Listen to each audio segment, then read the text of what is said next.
Hey, hi, how's it going, everybody? Welcome back to another video. Today, I've got some pretty interesting stuff for you. So up until this point, really the only thing you've seen from me is this 1990 Honda Civic. But today we're going to pick up a new car with a friend of mine. A car that I'd like to get a bit more of content out of. This is actually a pretty rare car, a car that doesn't have a whole lot of content made on it. So I am really excited to get my hands on it and start doing some work for it. My friend Brandon, that I've met recently, just went and purchased this car. And he's given us the privilege of going ahead and picking it up for him. So that's what we're on our way to do right now. We're gonna go to his house. We're gonna meet up with him. And I'll see you guys when I'm in the new car. All right, everyone. First attempt getting it on the road, and it fucking offs itself in the middle of the interstate. I give you reliable. Here she is, all of her glory. We'll get her fixed up. We'll see what happens.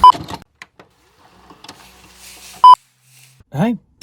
It's been quite some time. The beginning of this video was actually shot over a month ago. My friend Brandon went ahead and purchased a 1987 Honda Accord DX hatchback for $1,900. But with all that time comes progress, and unfortunately, when you get a car for such a cheap price, there are problems. And today we're going to take a look at that. We're going to go over some of the problems that this car has, as well as some of the work that needs to be done, and what work we have actually done already. And we're not really sure what to call the Accord, so if you have any suggestions, go ahead and let us know. Here she is. This is Judy, the 1990 EF hatch. We've got her pretty much all sorted, or at least as sorted as I want to get her. We've got those LED blinkers installed. I have the quick release plate installed for those JDM plates. She's looking wonderful. I think we're gonna get her wrapped eventually, but not right now. And this is the nameless Honda Accord. Very, very attractive. This is her very, very attractive owner. Some of the issues we have with this car currently: very dirty. Interior has been used and abused. It's had 6 owners. Our working theory is that the last owner ran this thing on 3 cylinders only until it decided to not run anymore. It also has a huge exhaust leak. We think we're just gonna remove the stock exhaust and replace it with something from eBay instead of trying to patch up the hole that's in it. We've got no idea where that is, and it'll be too much of a headache to find it. Other than that, it of course, very, very much in need of new tires. We also have new disc brakes that we're going to install. We've changed the oil. We've replaced the spark plugs. The main issue right now that we're trying to resolve is all 3 of the 4 cylinders are pushing, what, you said 200 compression? But the one that's not was originally reporting only about 40. So we've been soaking the cylinder to try and get that, see if it's just the piston that's stuck, and so far it seems to be working. It needs to be resprayed eventually. The entire interior needs to be replaced. It's in pretty rough shape.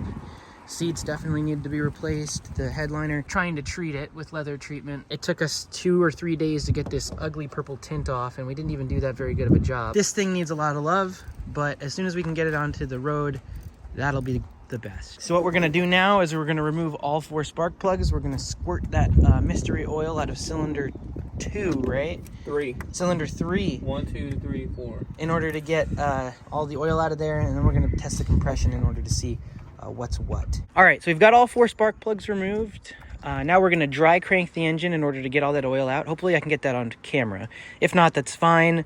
We'd just like to see what we can get out of the engine. If it does leave a little bit in there, or if nothing comes out, that's fine. Mystery oil is meant to be burned in your cylinder anyways. It might be a little bit smoky, but it's not gonna hurt anything. So we've got the positive battery terminal connected. Go ahead and crank it. Good stuff. Go again. So you get past all the oil, and this is a double-threaded compression tester, so you just gotta make sure you get it screwed in correctly. Just hold it straight. Make sure it's nice and tight. Just like that. Now we're gonna read the compression on this gauge here. Ready, shreddy. 150. That's better than yesterday. 157. 157? All right, so we've got the spark plugs back in. We've decided to send it. All right, let's see how she sounds.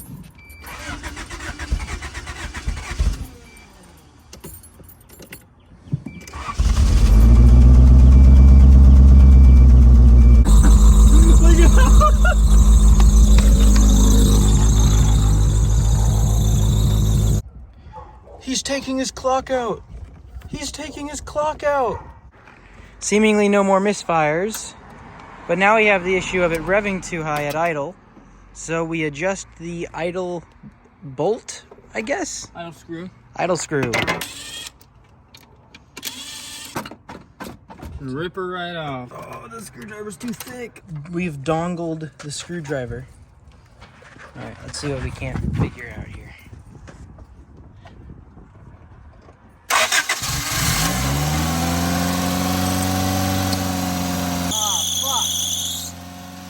So we lost the dongle inside the engine. That's always fun. Save the dongle with the magic magnet. We did it! I don't know. I'm gonna put it in, it's gonna fall out again.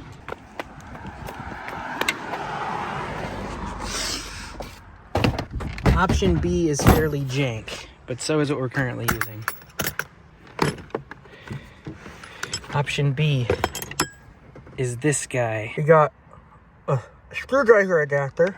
I already turned it. I already screwed the thing back on. That should do the trick though. Hopefully. Starts right up. That's better. Much better. I'm gonna let it run for a minute and see what it wants to settle at. I think it needs quite a bit of adjusting. Mr. Man, he's doing it. He's a hero. He's a hero. Mazda. What idiot thought it would be a good idea to put a white logo on a floor mat where your dirty feet go? We're gonna give it one pump. That's it. Just get this. Just. That's all it gets is the choke. As much as I joke, we really have been struggling like hell to get this car running. She's beautiful, but she's pain. Sweet, sweet 1980s Honda. Alright, initiate the shit box. I turned it up. It's running really well. That sounds like a normal car! It does!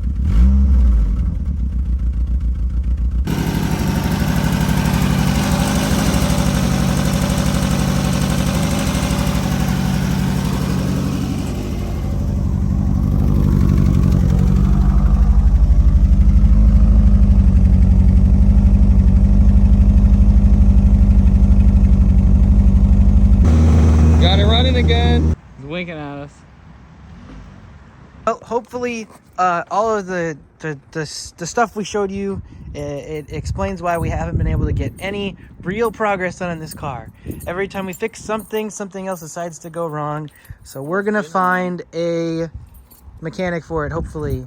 And yeah, that's the main goal.